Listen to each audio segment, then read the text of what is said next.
Hey, Larry, how you doing? Just me and you So far. so far. How's it? How's that? Uh, okay. Yeah, pull it back a little bit. Back. Ah, okay, now you can almost see the whole thing. Okay, yeah, so you got a guy doing a kick. All right, nice. Trying some new stuff. Okay, good. Stuff that you taught me. Thank you. Okay. And I sent you something a little while ago. Yeah, I got it. What I practiced on. Okay. Yeah, I put that kind of in the mix. Hey, everybody, how we doing? Hi, everybody. I'm back on mute. Good afternoon. All right. Hello, It's good. Beverly. Yes. Hi, Beverly. How you doing? Good to Great. see you all. Happy Monday afternoon. Okay. Well, I guess, let's see, Veronica's here, Jeanette's here, and Lon's here. Eloise, you're here. Larry, Richard, and then Beverly. Okay, good. So we got a few folks. All right, we're going to get started. And I was kind of hoping, okay, there's John. All right. Well, I was going to start with, oh, there's Elsie. She just popped up. Okay. I was going to start with Elsie because that's kind of where we ended at the last class. And so I'm going to start with the sharing on the screen. Okay. And then we've got up to 12 people now. All right. And we're going to start talking about Elsie's project that she's been working on. Okay. Everybody see that? Yes. Okay. All right. We've all got an image, and okay, so we can all see what we're talking about. No, I did. Yeah. So Elsie, are you there? Can you talk to us? Let's see.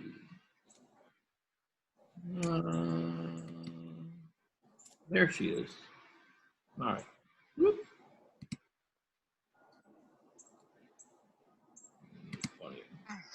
Elsie?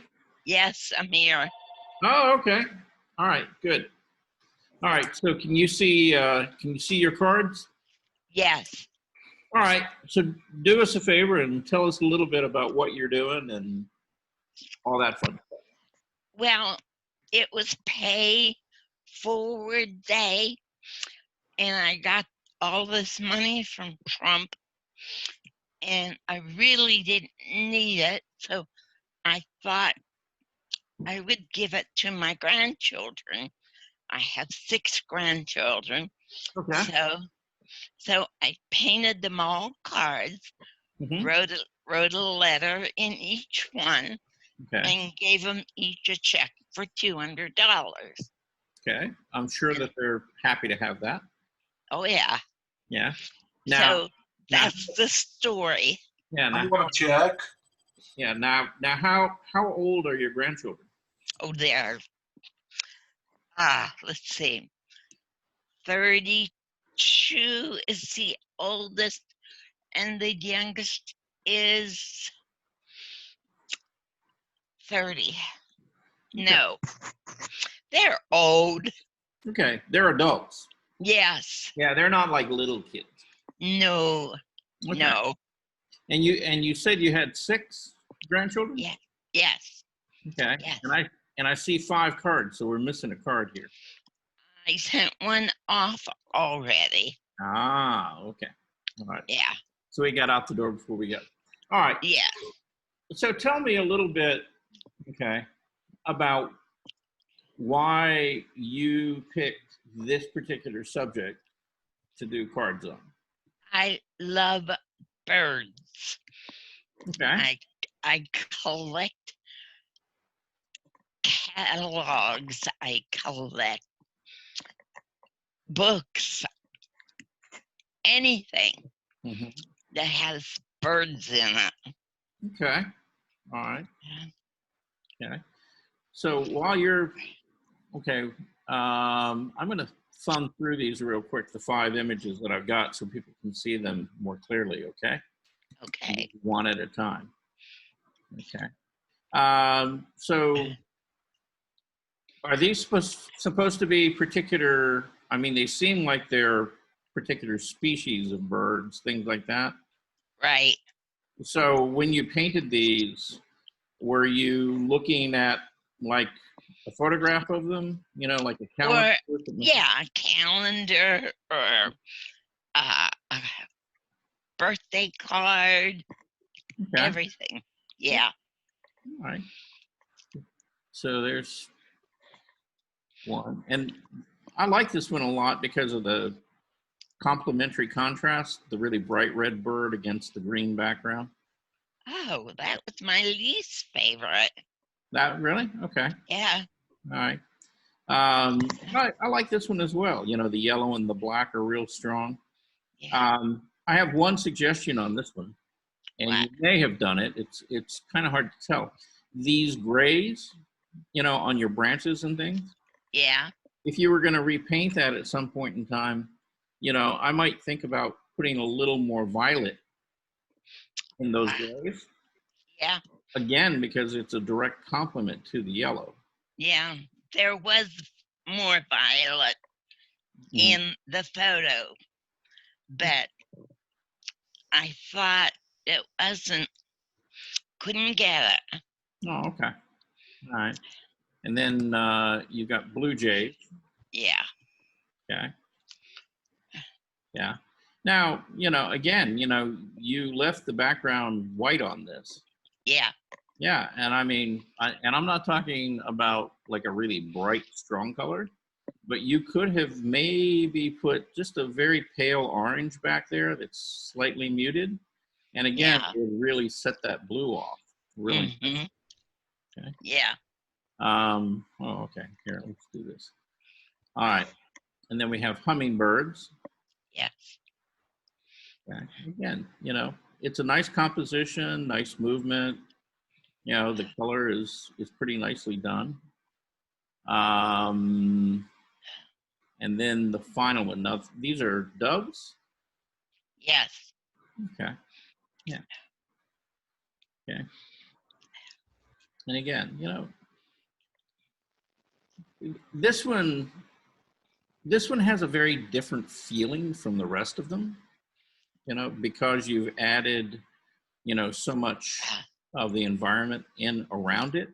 Yeah. Yeah. So it kind of feels like maybe a different series, right? Than say, you know, like the Blue Jays, or I guess that's an Oriole or something. Yeah.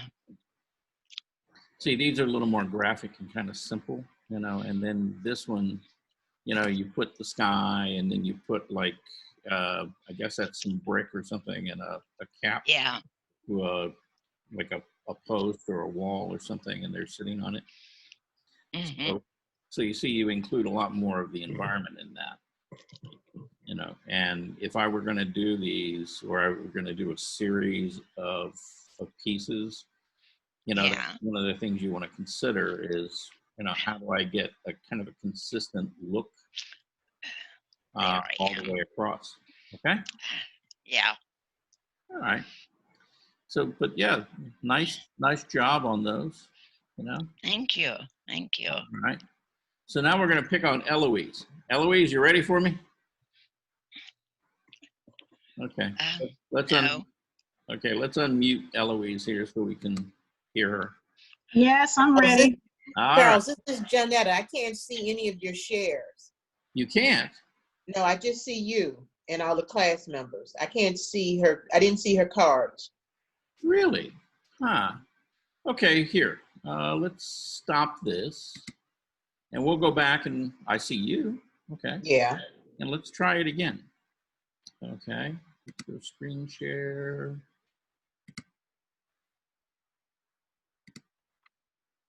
How about now? Yes, now I can see it. Thank you. There we go. Okay, great. Okay, so Eloise, let's start. Yes. Let's start talking about your apples here. Okay, so you sent me this kind of at the end of last week, I think. Yes, I sent it Saturday, I think. Yeah, okay. All right. The bottom one is live, and the other one you had con, suggested that I do black and white, so I have been practicing black and white. So the first one on the left is black and white, and the other one is in color Right. on the right. Yeah. And you've kept your value structure pretty simple in here, right? I'm still having a hard time with it. Yeah, but no, I mean, it's getting better. Okay. Now, one thing I would mention to you, while you're looking at the black and white, squint your eye down. See? And if you squint your eye down, you see this light area over here that's to the lower left of the apple? Yes. Okay. It is as bright as, you know, over here on the light side, right? Mm-hmm. And remember we talked last week about all of the values on the shadow side have to be different than those on the light. You can't have anything as light on the light side as you do, you know, over on the shadow side. Does that make sense? Yes. So if you break it down by numbers, let's say that your shadow side goes from a number 10, which is black, to say a number 5, right? Which is kind of a gray, middle gray. And then everything on your light side has to be lighter. So that's going to be 4 to 0, right? 0 being white. And so again, you're still kind of crossing over in value over here. Mm-hmm. And that needs to be just a little bit darker.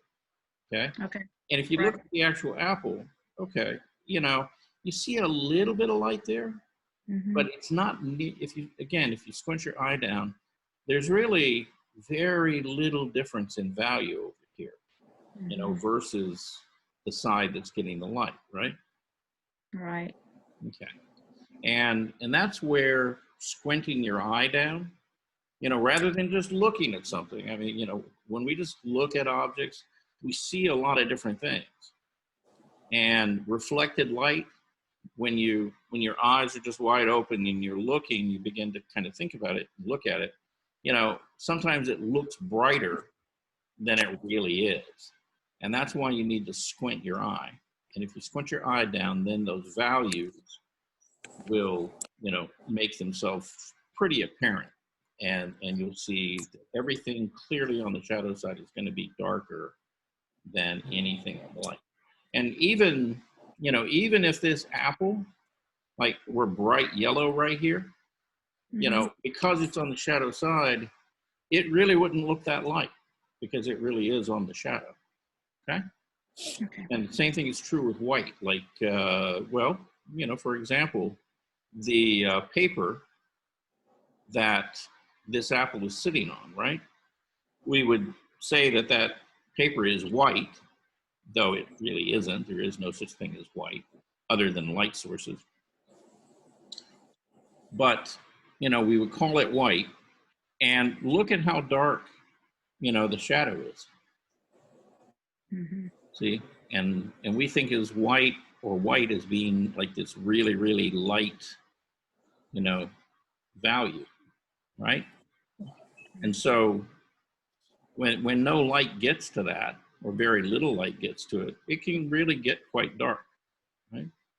So don't let that throw you off. You know, that's a hard one for everybody, you know. And yes. I think I will take a picture of the apple and paint from the picture. I'm painting it from it live, and then when I see the photograph that I have taken afterwards, it looks nothing like what I have on the canvas. So I don't know where that white streak came from in that apple. Yeah. And I'm having problems doing those those shades of the black and white. But anyway, I'll take a picture maybe next time and paint from a picture instead of the live object. Well, That might help me. well, actually, see, I would go the opposite way. Really? Yeah, I would. Because, see, that's one of the problems in painting from photographs, is that photographs don't really interpret things the way we really see them, okay? And, you know, that because of lighting situations, things, a lot of things can happen. But if you'll just work from life and you'll practice squinting your eye down, you'll begin to get this. I'm pretty confident of that, okay? So, but yeah, I would always, you know, anytime that you have a opportunity to paint something from life versus trying to copy a photograph, you know, I would always go that direction, right? You'll get a lot more out of it. I'm going to talk about your landscape you sent me. Okay. Now, tell us a little bit about this.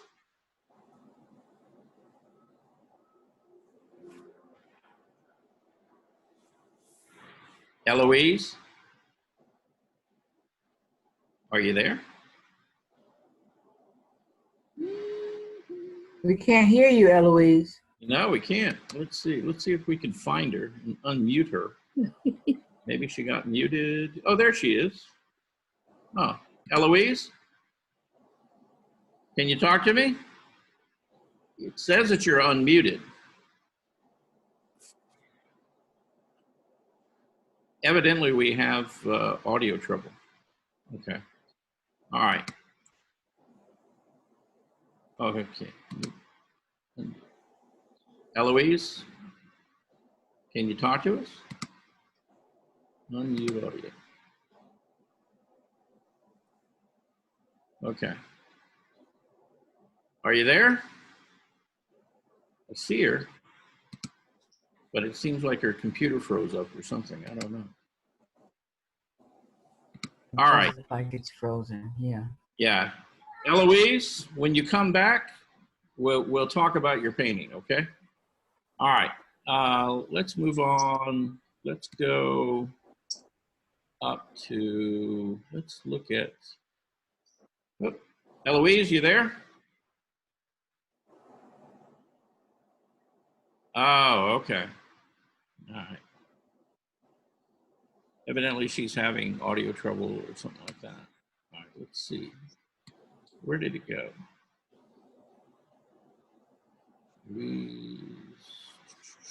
Hey, Larry, or not Larry, John. Yes. Are you there? Hey, how are you doing? Okay.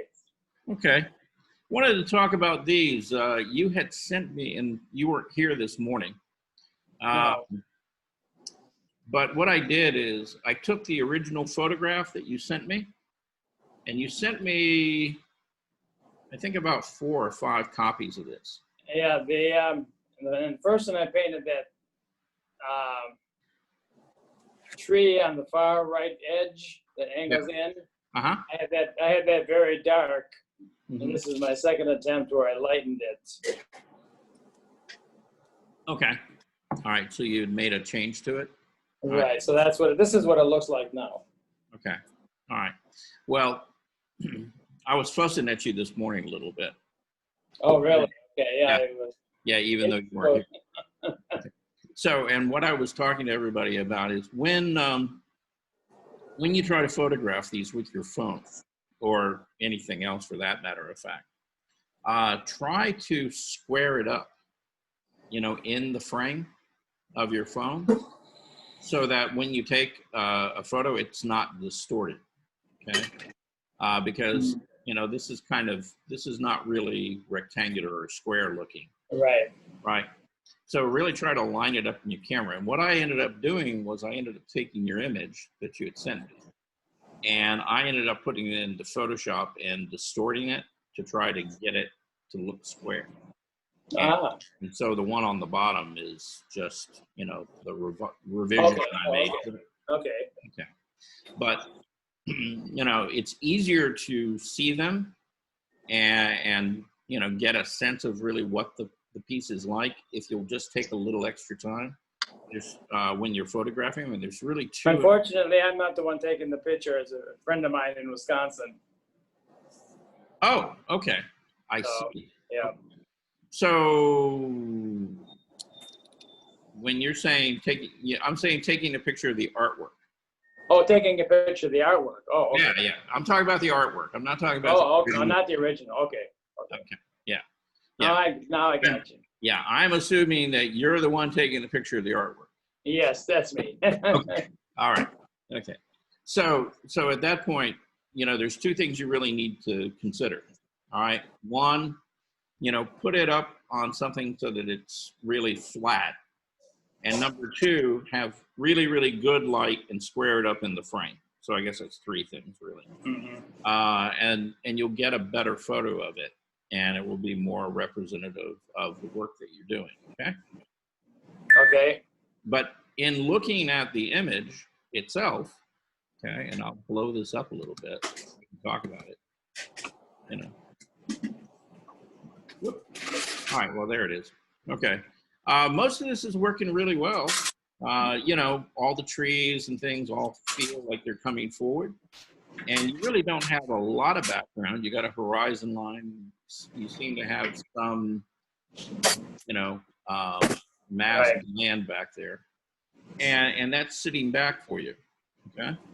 All your details, textures, and everything are up here kind of in the foreground. And again, you know, that helps pull everything forward. So, Right. you know, all of that's working pretty well. You know, I was wondering up in the upper left, it just seems like everything is in the upper right and there's nothing in the upper left. yeah, well, yeah, you kind of move across, and this area right here seems to be sort of your area of interest. And Right. there's nothing really wrong with that. Okay. Yeah, that's fine. You know, in fact, well, there's a guy by the name of David Leffel, and he basically designs all of his paintings, you know, where the focal point is over on the right side of the page, because his basic premise is that, being that most of us come from a Western culture, we basically read from left to right, so our eye kind of naturally. Correct. Right. See, I was concerned that the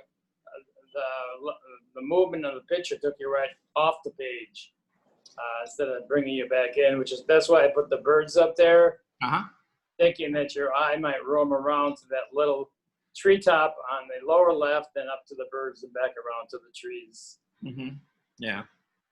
I think composition-wise, you know, I mean, you know, it works fairly well because you kind of come up here, and then the land mass back here brings you back into the paint, Right.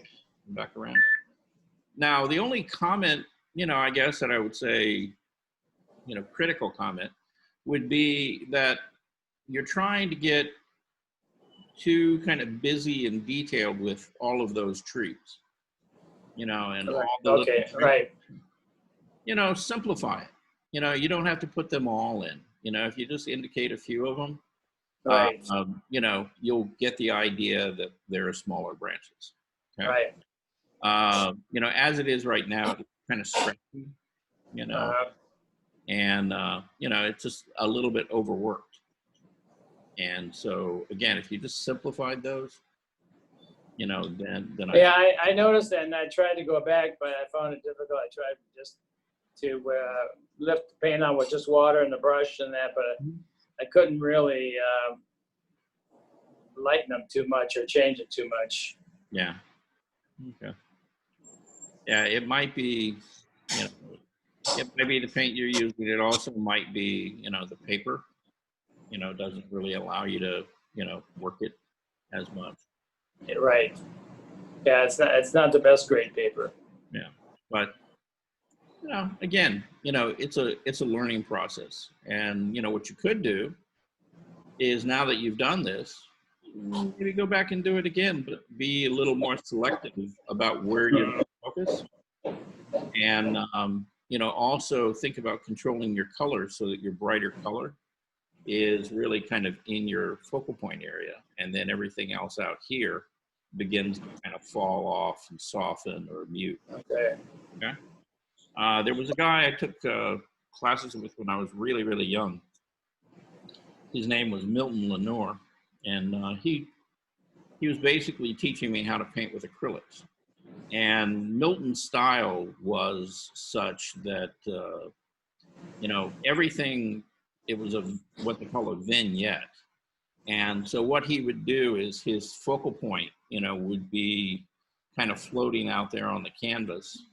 And all of that would be, pretty tight and sharp edges and details. And then even though there would be other elements in the painting, they would all be grayed back and very soft, almost like a fog or whatever. And Right. so your eye would, you would see all that stuff, but then you would really just go to that focal point. And it was a beautiful way of working because it really helped you focus on where you were going Right. with it. And it made an interesting painting. He he was very strong in composition.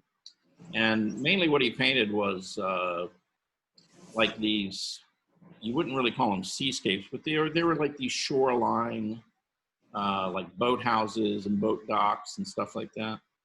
And kind of New England or, along the East Coast, like in South Carolina. And, beautiful paintings, but very, very simplified, but they worked really well.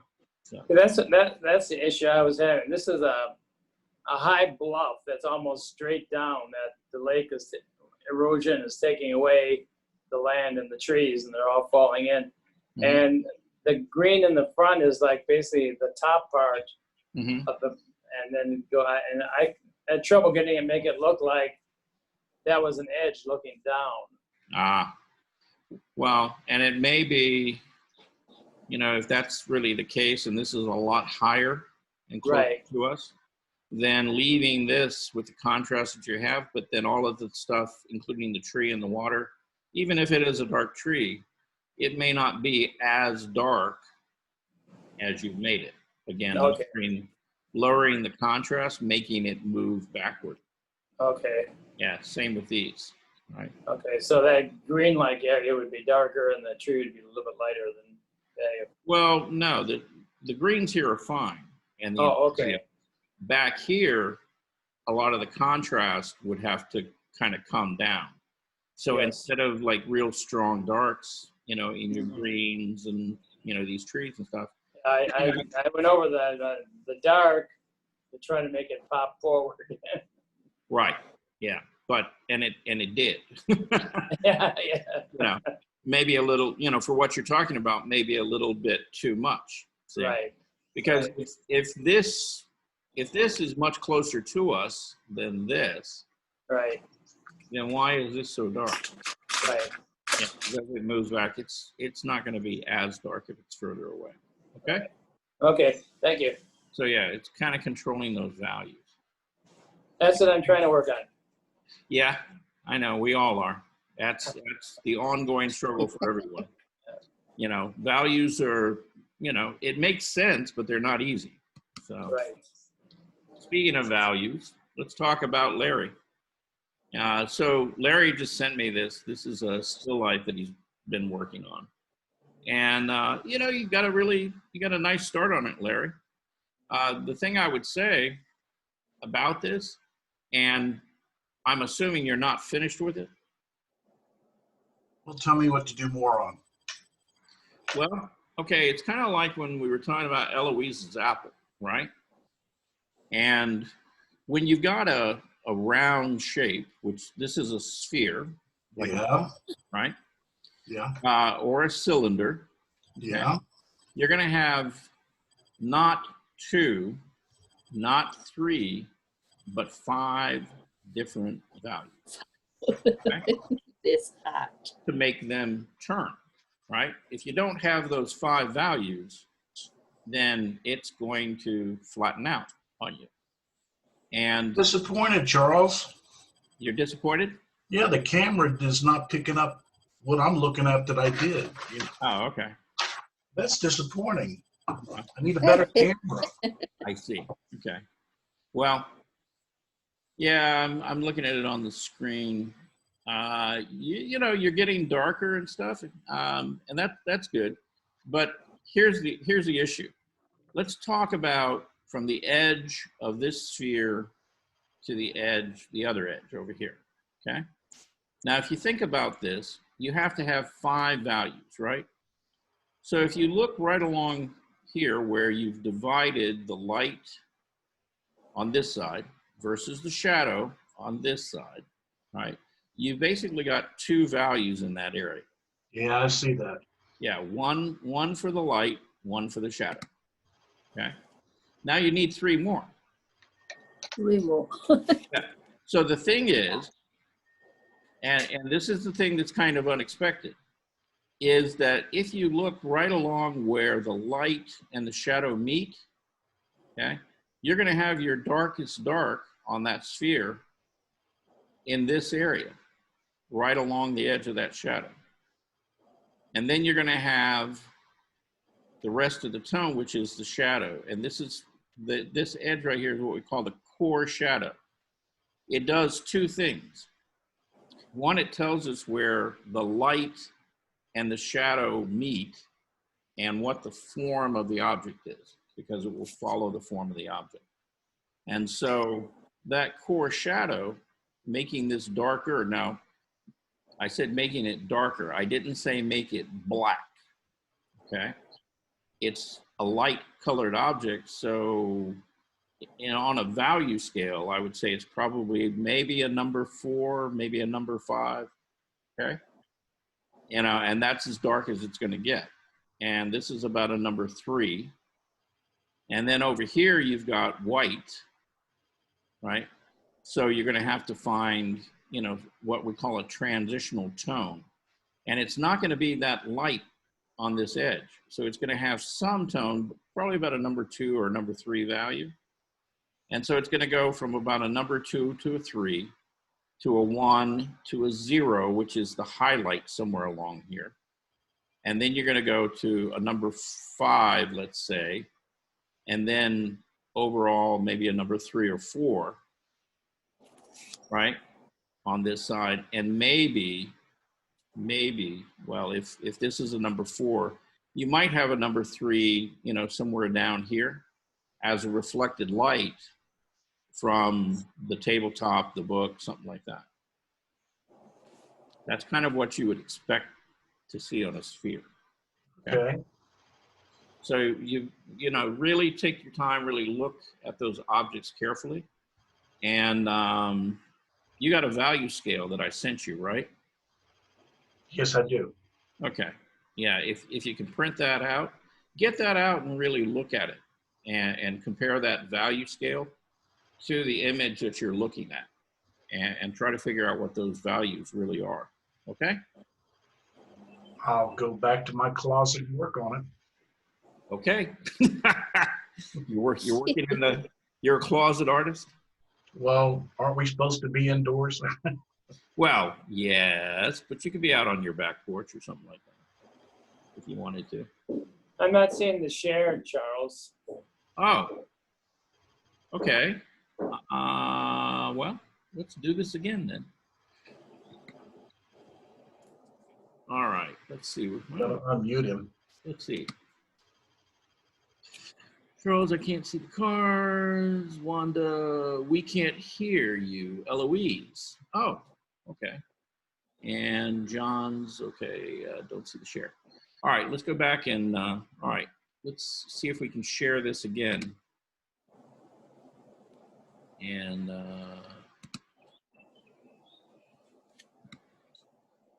okay, can you see it now? Got it, yep. Okay, all right. And Eloise, can you hear me? Yes. Okay, good. Yeah, I don't really know what's happening with these. It's like, yeah, the audio and video seem to be cutting in and out for some reason. Anyway, we got about 6 minutes. Anybody got anything they want to talk about? Anything going on in life? Any new discoveries in the universe? Things like that? You don't want to hear what's going on in my life. Yeah. They are tearing apart my condo because of water damage. The master bathroom tile, tub, everything is being excavated. Yeah. I blew a tire on my car last night. Oh. And 3 days ago, the heating element went on my dryer. Okay. Well, and I chipped a tooth. I'm going to the dentist tomorrow. So that's okay. what's happening here. All right. Well, I was going to say that, you've had your 3, right? So things should Okay. start turning around. You know, Okay. things usually happen like in 3. Yeah, I'm on my second 3. Yeah. Well, let's stop doing that. Okay. I agree. Yeah. All right. All right. So I don't. I I pulled. have another question, Charles. Yeah. Why is Monday at 2:00? It just throws me off every week. Because when I originally set these up, they were set up for 2. Okay. Instead of 1. Yeah. And when we were trying to figure out the schedule and everything else in the communications, they were all supposed to be made 2:00, but that didn't happen. Okay. And so the others ended up at 1. Yeah, I rush around to get ready at 1:00 on Monday, then I see I got an hour yet. Yeah. Well, and see, that's why they were supposed to be at 2, so people have a little time to eat lunch Right. and not have to rush. Yeah, it's just either way, if they're just all at the same time, would make it easier, right? But I- we adapt. yeah. Well, it gives you something to remember. There you go. Right. It's using those brain cells, stimulating. Mental exercise. I pulled a couple of images that I wanted to share with you guys and talk a little bit. Not everybody here is an oil painter, and I understand that. Okay. But, what I wanted to talk about is, a lot of times when you look at paintings, you think of them as being like really blended and finished and everything else. And that's not always the case. In fact, most of the time, if you actually went to a museum and you stood in front of a painting and, you walked up to it, you would find that it's actually pretty loose. And the beautiful thing about painting is that you look at an area like, I didn't mean to scare anybody, but this is a painting that I did of me. And what I want you to look at is, look how loose the paint strokes are. And look how much color is actually in the skin. And, you think skin is a particular color, like we're kind of pink or brown or whatever. And reality is we have almost any and every color in our skin. And so this is a painting that I did of myself last year. And, this is blown way up, and it's just a very small section of a much larger painting. But again, look at the variety of color, there's turquoise and grays and pinks and kind of purples, bluish colors, all kinds of things. Looked so angry. I looked angry, huh? You look angry. All right. Well, it's a very small head, that I painted, but there's a lot of stuff there. Now, again, this is a very small section of another painting. And again, when you look at the whole painting, it looks like there's probably a fair amount of detail there. But reality is not so much, okay? It's really simple shapes and just, little patches of color. So there's the figures in this painting, and then this is a different section of the painting. Again, and that's just the water and the reflection. And if you look at that, okay, when it's blown up, it doesn't really look like water. There's, I wasn't real meticulous about every little detail in there. But then when you pull back away from the painting, it looks like water with light reflecting off of it. It looks like that now. That looks good. Yeah. Here's here again is a very small section of a painting. And so this is trees with the sun, breaking through them. And again, it's when you start really looking at how that was painted, it's very direct. There's not a lot of blending and not a lot of detail.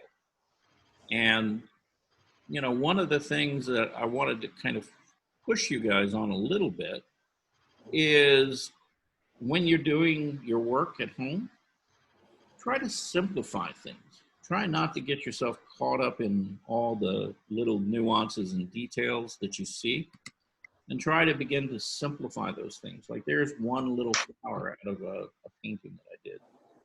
And again, it's just, very simple shapes and, brush strokes. But then when you pull back away from it, it looks like a flower.